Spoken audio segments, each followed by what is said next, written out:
The RBI recently did something that a lot of us were expecting but didn't exactly see coming the way it did. Raised interest rates way ahead of its scheduled June meeting. This surprise announcement has led to a frenzied stock market sell off and a flurry of scary headlines. But there's no need to panic. Interest rate hikes are a part and parcel of life, and we're here to help you decode what exactly this means for you and the economy. Welcome back to Revolution Read On, a daily podcast where we break down one story from the world of business and finance. Click on the subscribe button to never miss an update from us. Here's your story for today.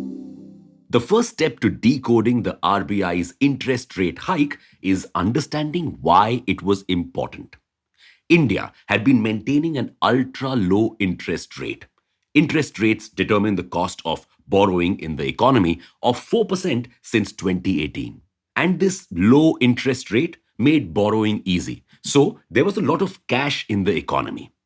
Then COVID came, and the financial crisis that it brought with it further prompted the government to inject extra cash into the economy. So there was a lot of money in the economy while the supply of goods was low thanks to COVID. This demand supply imbalance was the perfect recipe for inflation. Add to this the tadka of the Russia Ukraine war and Indonesia's ban on palm oil supplies, both of which have raised the prices of commodities like grain, crude oil, edible oil, and you get a consumer price index inflation rate of 6.95%, a 17-month high. To get this under control, the RBI has to get the amount of money in the economy under control. So it has raised the repo rate, the cost at which it lends money to other banks, from 4% to 4.40%. This is the largest increase since 2011. This will make it costly for banks to get money, and they will pass these costs to us, making borrowing in general costlier. It is also raising the cash reserve ratio, the amount of money banks need to keep with themselves, to 4.50%. This is expected to take away 87,000 crore rupees worth of extra money currently in the market. So, the rate hike is a great move, no? It will bring down inflation and make goods more affordable for us again. Well, that will take some time and a few more rate hikes. In the meantime, this rate hike can be both good and bad for you. Good news first. A rise in interest rates means that this is the perfect time to invest in fixed deposits and government bonds. As interest rates rise, the rate of returns on both these instruments rise too. This kind of works as an incentive for people to park their money in these instruments for some time, removing the supply of this cash from the economy. Because of this, your debt mutual fund investments also pay more. But because of the rise in interest rates, you will also have to pay more interest on your home loans, car loans, and personal loans.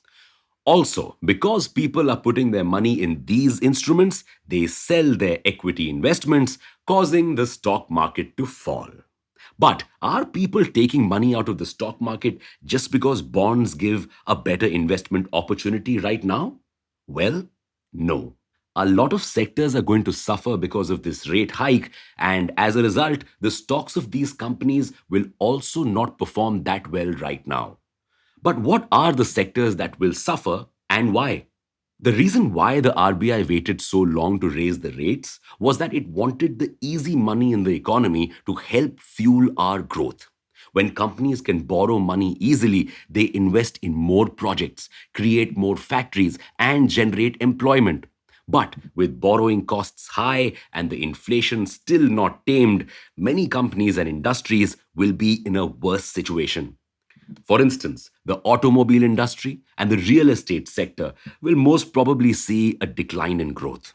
With loan rates going up, fewer people will be interested in buying houses or cars. Many automobile companies will also suffer because the cost of setting up new plants will also go up. The telecom and infrastructure industries, which need huge funds for projects and so are heavily dependent on debt, could see a slowdown in growth. Same goes for the agricultural sector. You see, a lot of farmers are dependent on loans to buy seeds and fertilizers. So, the rise in interest rates could become problematic for them. Some sectors, like the banking industry, could see profits, while the services sector could remain unharmed. But all in all, the economy could see a slowdown in economic growth and a rise in unemployment till inflation is actually tamed. And for that, we'll need more rate hikes. One may be coming as soon as next month. So, what should we do right now? Personally, we can't do much. Our advice: start protecting yourself from upcoming problems right now. Create an emergency fund and upskill yourself so that you're less likely to be impacted by the rising unemployment. Don't invest in risky assets. Instead, consider safer investments like FDs, bonds, and maybe even gold. Do not take loans unless you think you'll be able to bear the increased interest costs. And most importantly, do not panic. Thanks for listening in. Make sure to follow this podcast if you aren't already. We'll be back tomorrow.